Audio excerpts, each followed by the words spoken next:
So seems to be a Washington Post recording of Google's CEO testifying before Congress.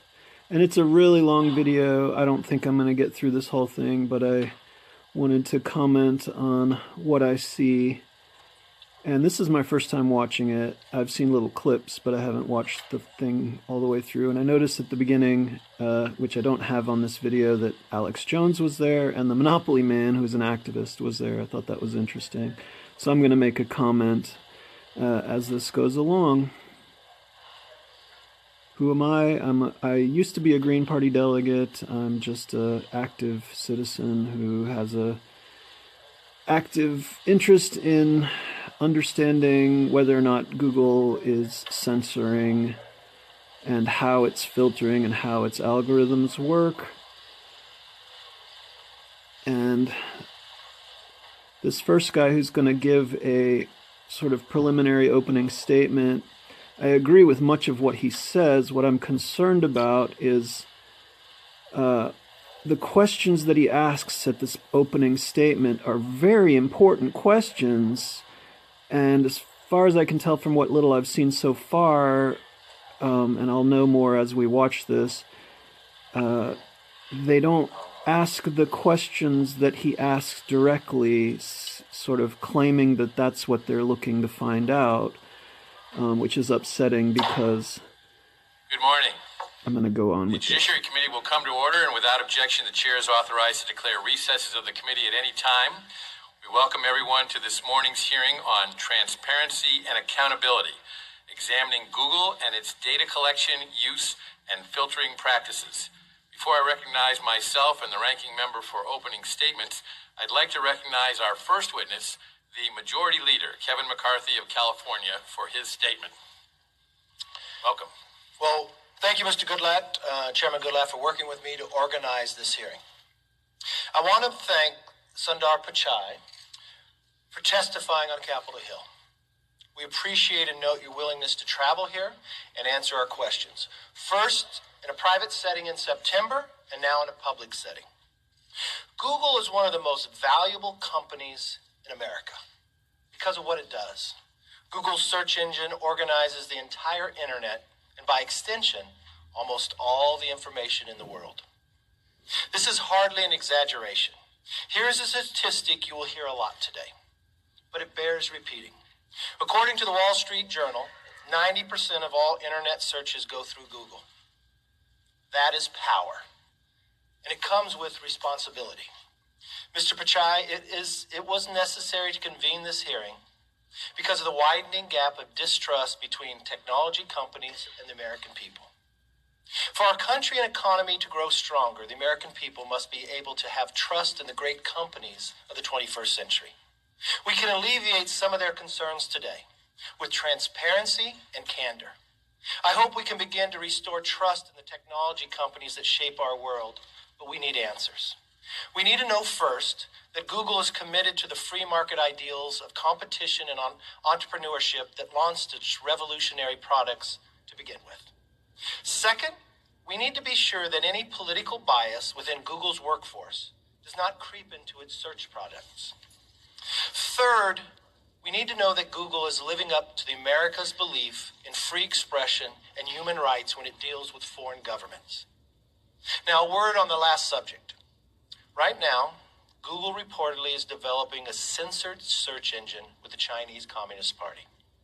It is also developing next-generation technology on Chinese soil and in conjunction with Chinese national champions like Tencent. Technology that the administration considers a national priority. Now, this news raises a troubling possibility that Google is being used to strengthen China's system of surveillance, repression, and control. Right this very second, China's authoritarian system detains more than 1 million religious minorities in re-education camps. Mr. Pichai, I urge you to reflect on that fact and on the promise your company made when it pulled out of the China market in 2010. And I applauded you for that move in 2010. Back then, Google promised it would not censor its search results in China or compromise its commitment to a free and open internet. Now, in light of these recent events, I think the American people deserve to know, is something changed? And if so, what? All of these topics, competition, censorship, bias, and others, point to one fundamental question that demands the nation's attention. Are America's technology companies serving as instruments of freedom or instruments of control? Are they fulfilling the promise of the digital age? Are they advancing the cause of self-government? Or are they serving as instruments of manipulation, used by powerful interests and foreign governments to rob the people of their power, agency, and dignity? I believe we need to grapple with these questions together as a nation. Because a free world depends on a free internet. We need to know that Google is on the side of the free world, and that it will provide its services free of anti-competitive behavior, political bias, and censorship. I want to thank you again for being here and answering these questions. I look forward to listening to the answers with a very open mind, and I yield back. And my concern is he doesn't directly get to answer any of those questions. Take his seat at the witness table. Maybe later, but those questions are very important, and there's no direct response, which is upsetting. Hopefully they'll ask him again later.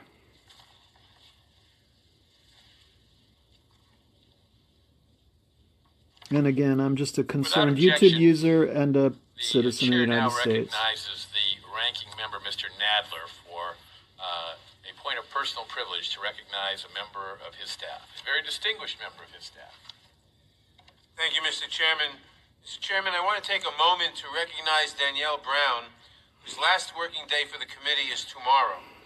Danielle has served on the Judiciary Committee Democratic staff for more than a decade in a variety of roles, beginning as staff assistant and then going to counsel, parliamentarian, chief legislative counsel, and most recently, deputy chief counsel. Danielle has and this all seems like a distraction, but it's nice of them to honor somebody. It's just that it distracts from the initial questions that were asked, and we move right into, nothing to see here. She is leaving us now, unfortunately, to become general counsel and parliamentarian of the Ways and Means Committee. Our loss is surely their gain. I wish her well. I appreciate her wise counsel. I thank her for all of her years of service to this committee, and I hope the committee will join me in thanking her for her years of service to this committee. Would the gentleman yield?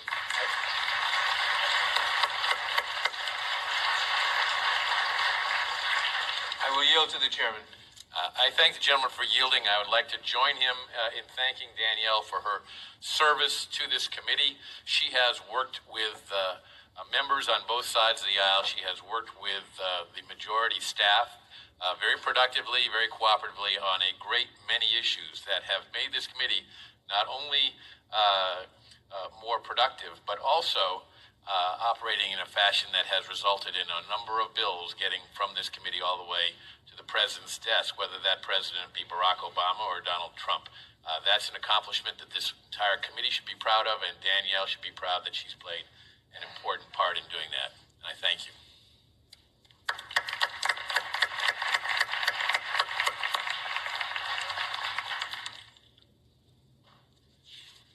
I now recognize myself for an opening statement. In the United States, Google operates the preeminent internet search engine, the leading email service provider, and the Android operating system, which runs most of the smartphones in the United States. When a consumer performs an internet search, sends an email, or uses his or her smartphone, Google collects information on that person. In fact, almost every minute of every day, the Android operating system sends information about the exact location, temperature, barometric pressure, and speed of movement of every phone that runs on the Android operating system. With Americans carrying their smartphones all day, every day, Google is able to collect an amount of information about its users that would even make the NSA blush. Of course, When users click through the terms of service for these services, they do consent to such collection. I think it is fair to say that most Americans have no idea the sheer volume of detailed information that is collected. Today, I hope to get answers on the extent of data collection and use by Google. In addition, decades ago, Congress passed the Communications Decency Act, including Section 230 of that act, which allows service providers to remove lewd, lascivious, excessively violent, or otherwise objectionable content from their platforms. This law allows service providers to remove illegal materials, including child pornography and content that is illegal under our intellectual property laws. While meant to allow them to block illegal, obscene, and harmful materials, there is some discretion that service providers, by necessity, must use to make decisions about what content is harmful or objectionable. Given Google's ubiquity in the search market, Google is often consumers' first and last stop when searching for information on the internet. As such, this committee is very interested in how Google makes decisions about what constitutes objectionable content that justifies filtering, and who at Google makes these decisions. Given the revelation that top executives at Google have discussed how the results of the 2016 elections do comply with Google's values, these questions have become all the more important. While it is true that Google is not a government entity, and so it does not have to comply with the First Amendment, the American people deserve to know what types of information they are not getting when they perform searches on the internet. The market works best when information about products and services is readily available, and so today, on behalf of this committee and the American consumer, I hope to get answers from Mr. Pichai regarding who at Google makes the judgment calls on whether to filter or block objectionable content, and what metrics Google uses to make those decisions. I want to thank Google's CEO for his willingness to testify today and to answer these and other questions. With respect to search results, algorithmic screening is the primary means through which Google sorts data and information. Google's search algorithm, for example, calculates what is presented to a user based on the variables the user inputs into the search bar. At its best, Google's algorithm reaches the best answer in the least amount of time while providing choices to the user by ranking pages most relevant to the search inquiry. Of course. So I have to pause here because the first few questions in his statement were some of the most important that seemed to indicate, a lot more questions like, what's behind the phone system? Is the phone system, when it senses the barometric pressure, able to sense how close you are to the phone, how many people are in the room? Does it have any more active relationship with the user of the phone besides just observations? Can it project frequencies? There's a lot of underlying concerns, and of course those questions were at the beginning of his statement. And now what he was saying a second ago seemed to indicate one question I have, which is, how closely tied is the United States government, the NSA, with Google?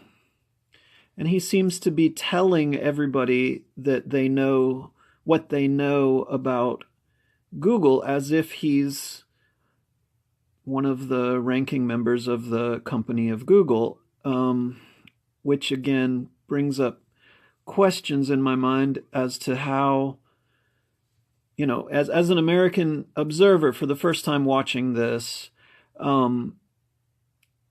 the questions that are coming up with me should be answered by the Google exec, especially if Chairman Gulati doesn't know these answers, but now he seems to be, so he asked a bunch of questions and now he seems to be commenting to tell the public much about Google that I wouldn't have suspected he knew. But anyway, let me go on with this before I, oh great, lose the video.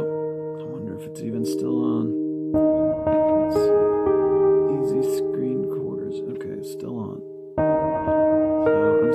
interrupt. Let's try to go on with this.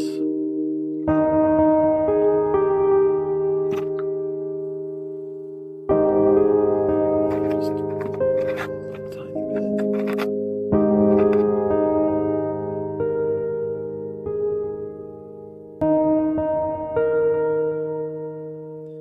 So that's my concern, is that the original first statements are so important. Are they going to get answered by the CEO of Google? And in regards to, hopefully what's going to come up here in a second. Google's search algorithm, for example, calculates what is presented to a user based on the variables the user inputs into the search bar. At its best, Google's algorithm reaches the best answer in the least amount of time while providing choices to the user by ranking pages most relevant to the search apparently he's an inquiry. expert on that. Of course, by ranking pages, Google search always favors one page over another.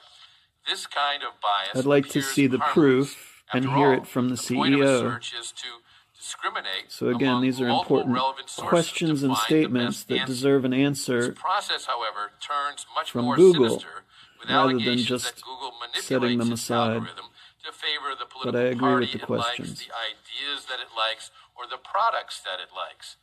There are numerous allegations in the news that Google employees have thought about doing this, talked about doing this, and have done it. The dangerous implications to a fair democratic process cannot be understated. One study performed by psychologist Robert Epstein has revealed that internet search rankings have a significant impact on consumer choices, mainly because users trust and choose higher ranked results more than lower ranked results. After performing 5 relevant double-blind randomized So which are we controlled supposed to experiments trust using more, a the total United of States government or 4,556 Google? undecided voters representing diverse demographic characteristics of the voting populations of the United States and Is India, one a proxy for study the other? revealed that biased search rankings can shift the voting preferences of undecided voters by 20% or more. The shift Because can be of much higher course in some that demographic power groups, and search ranking bias can could be masked abused so by that not people only show Google, no but awareness other of the authorities, manipulation. including Google The users, potential for this kind of bias is clearly problematic, and the government, is further and the compounded by advertising the fact that agencies, Google and every other day business collects interests, mountains of information about its users, including while the they are Monopoly man in actively the engaged audience. with a Google product, or even when they are not. I wonder if they'll let According to a Alex study Jones conducted by testify. Vanderbilt University, a dormant, stationary Android phone with Chrome active in the background communicated location information to Google 340 times during a 24-hour period, or at an average of 14 data communications per hour. The collection of location data may be obvious to most users, but they are often unaware of the many sensors that the Android platform supports, including an accelerometer, a barometer, and a photometer. I do appreciate These all this these disclosure. sensors, in addition to the cameras and microphone on a mobile device, can collate into a very accurate picture of where a user is, what they are doing, and who else is there. The shocking amount of information that Google collects via its phones I wonder was if they can recently shock. featured on Good Morning America, in which a reporter using an Android phone with no SIM card that wasn't connected to the internet discovered that the phone collected the device's movement, even identifying the mode of transportation, such as the subway or even a bicycle, and at times taking 10 sensor readings per minute. Moreover, But by the way, that practice doesn't of necessarily have anything to do with reinforcing its Google. dominance in light of It has to do with the allegations of self-serving phone. bias creates little choice for consumers across the spectrum of internet-based products or services. Given that Google's ads show up on non-Google websites, and Google's search engine is being used as the default search tool on other products, such as the Apple phone, it is almost impossible to avoid Google altogether. Google is many things. It's So one of again, the I'm going to largest ask the data question, collectors ever seen is the United in human States history. using Google as a It's an advertiser that scapegoat can for get its the right own product to the right overstep customer at of precisely authority the right in regards time? to Google is also the an capacity internet of the giant, cell phones directing over or 3.5 regulations of the cell billion phones? searches per day. With this massive authority, however, comes the potential for far-reaching abuse. The mere suspicion that Google manipulates its products and features for self-serving or even political purposes raises serious concerns about its business practices, its impact on free speech and our democratic process, and Americans' trust that the information gathered about them in their day-to-day lives is done with their knowledge and is not being used against them. My hope is that through our inquiries today, we will ensure more transparency and accountability going forward. Last, despite the nature and scope of today's hearing, Google is still the story of the American dream.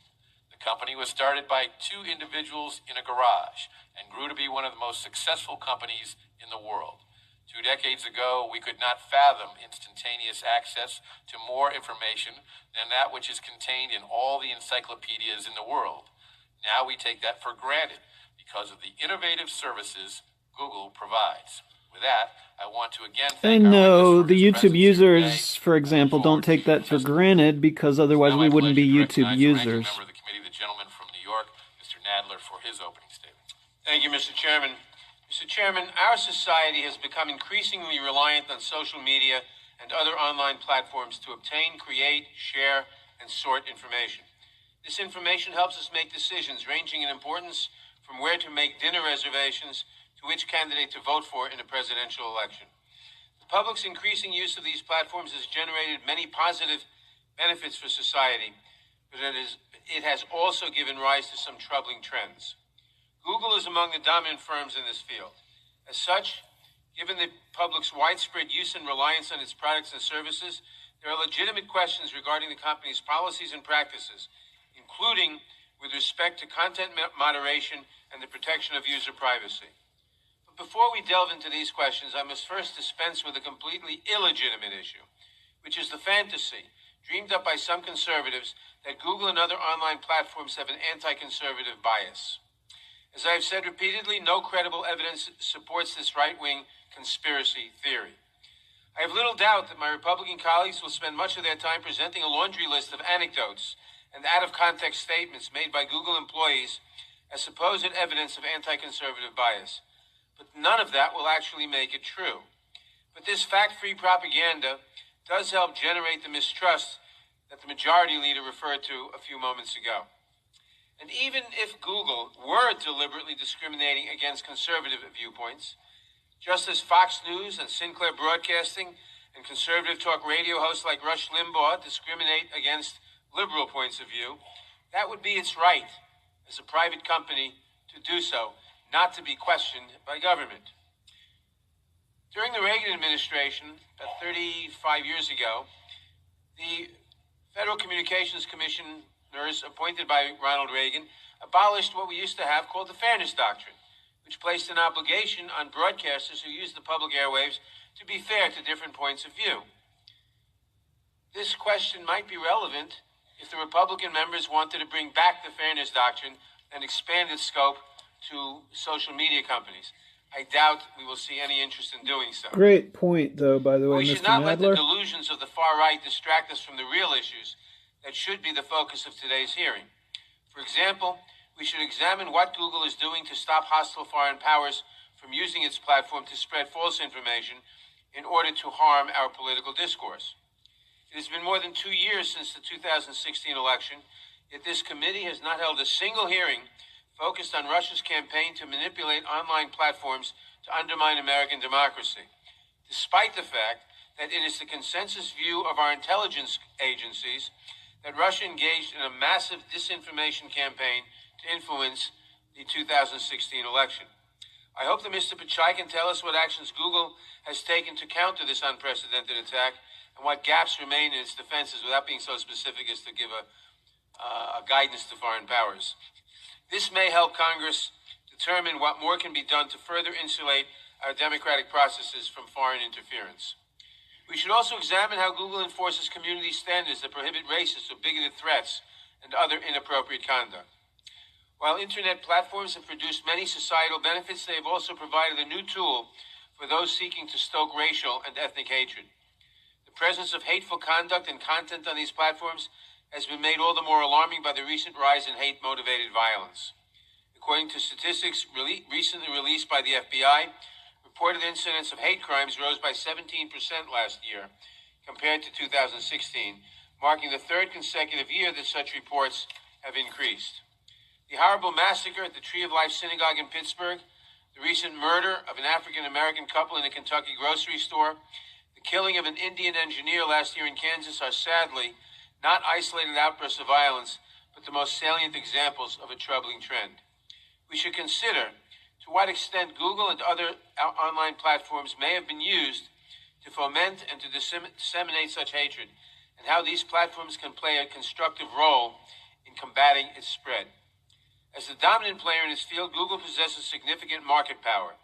It is also useful to examine its policies and practices to ensure that other companies are able to compete in an open and fair marketplace. There are also concerns about the prevalence of pirated material available on Google and other internet platforms at the expense of legitimate content.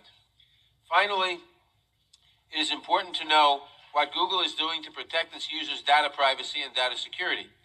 The Wall Street Journal recently reported that Google discovered last March that a bug in its social media platform Google Plus had exposed the private profile data of up to 500,000 users to third-party developers, but it opted not to disclose the issue publicly, not even to those who may have been affected at the time. And just yesterday, the company announced that it had discovered another Google Plus bug that may have exposed the private profile data of millions of users.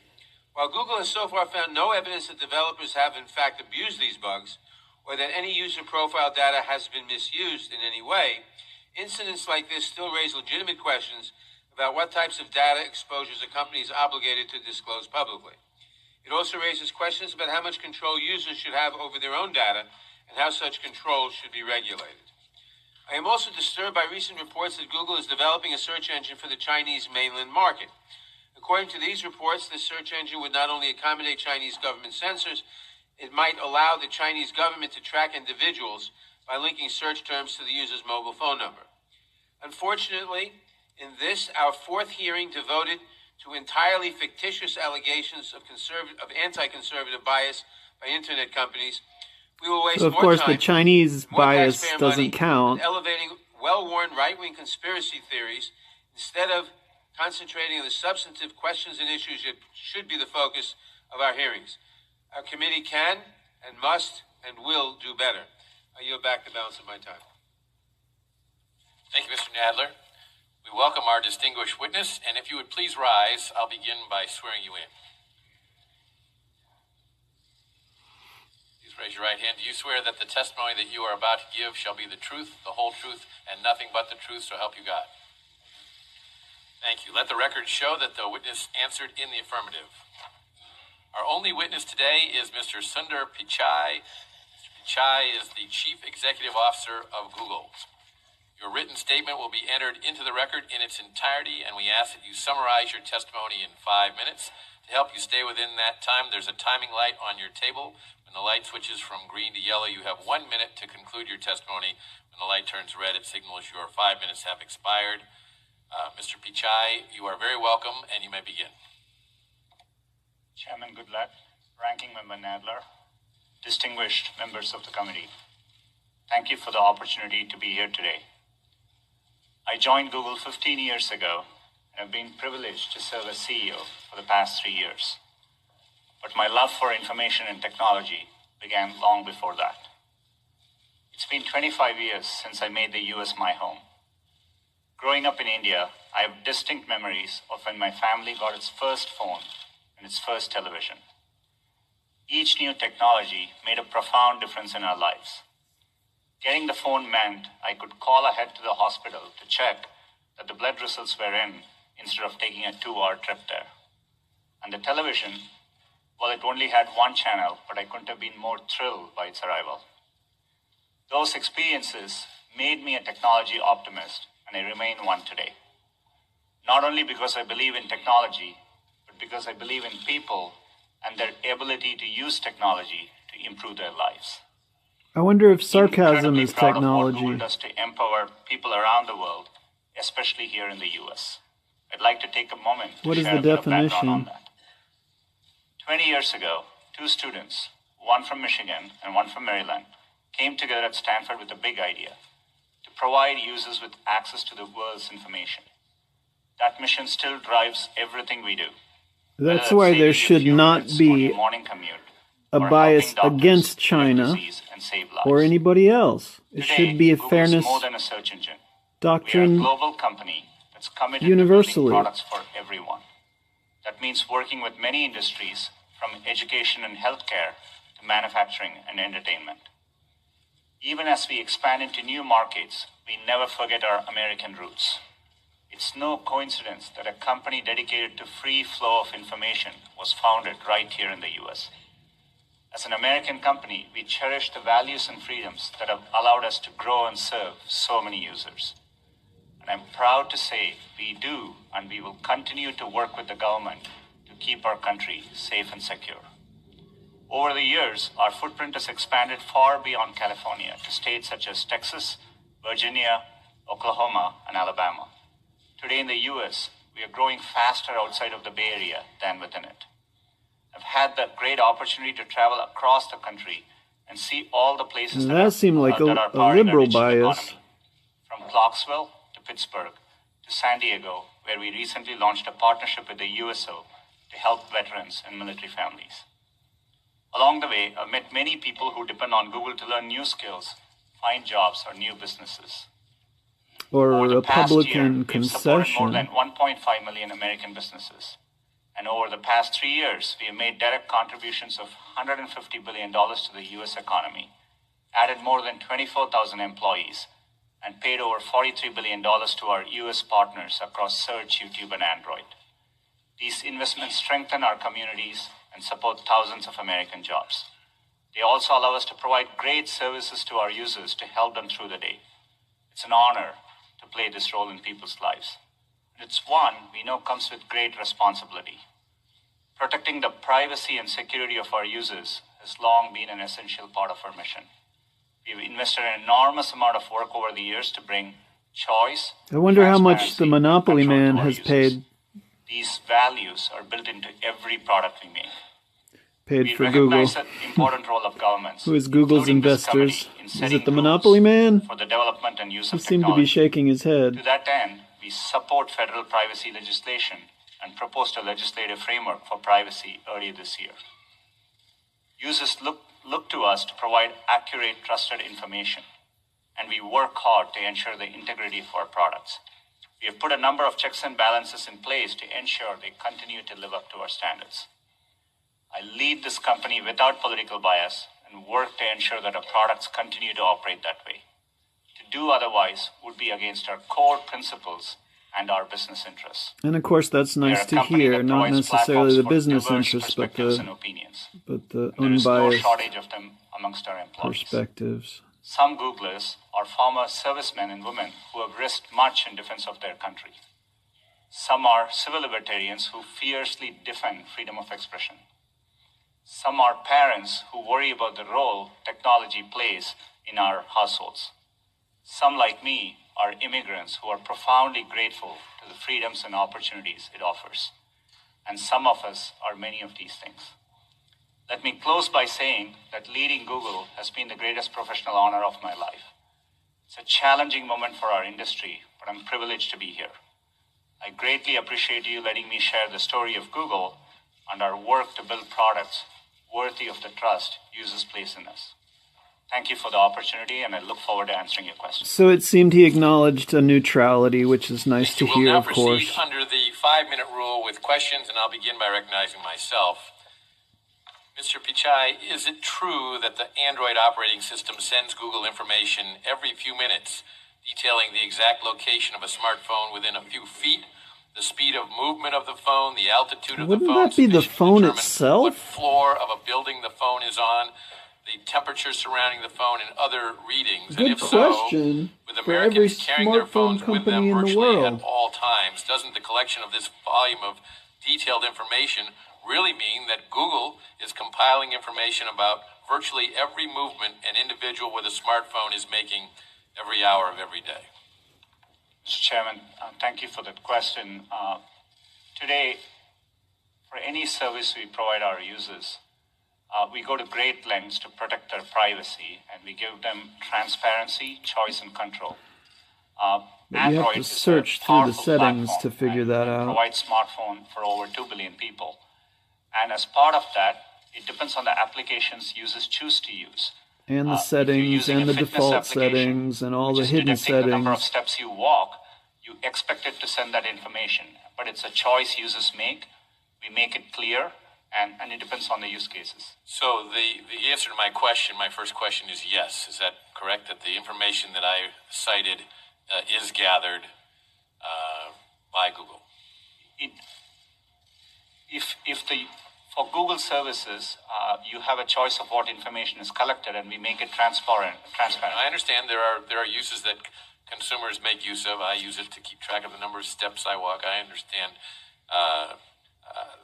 that service that one of your competitors provides, so I understand that purpose. But do you think the average consumer understands that Google will collect this volume of detailed information when they click through the terms of service agreements in order to use the Android operating system? It's really important for us that that average users are able to understand it. This is why we do something called privacy checkup. I think average users read the terms of service and the updates that are very frequently sent to us. Beyond the terms of service, we remind users to do a privacy checkup, and we make it very obvious. Every month, in fact, in the last 28 days, 160 million users went to their My Account settings, where they can clearly see what information we have. We actually show it back to them, and we give clear toggles by category where they can decide whether that information is collected, stored, or more importantly, if they decide to stop using it, we work hard to make it possible for users to take their data with them if they choose to use another service. Let me switch but to can you delete your the issue data? of Section 230 of the Communications Decency Act. You heard me say in my opening statement that this provides broad liability protections for you and other technology companies for good faith restrictions that when Google thinks something is obscene, lewd, lascivious, filthy, excessively violent, harassing, or otherwise objectionable. On the other hand, objectionable material, by whatever standard applied, likely elicits the most engagement from users on your site. And for Google, increased engagement potentially means increased revenue. However, it is important for Google to make very clear where it draws the line, and I don't believe Google has done its best to make that clear. So what I would ask is the following. Would Google or YouTube be willing to make changes in support of a healthier civic dialogue if doing so meant a drop in user engagement metrics? Absolutely, Mr. Chairman. We have a long track record of, we've always focused on long-term goals towards user satisfaction. We focus on their knowledge, happiness, and I'm going to have to focus on that too, because this is an incredibly long video, and I realize most people on YouTube don't have a really long attention span. So instead of watching this and commenting for 3 more hours or whatever, I'm going to cut this one short and chalk it up to a YouTube video as a segment. The introduction of Google's CEO testifying before Congress, and my commentary. Please like and subscribe. Thanks for watching.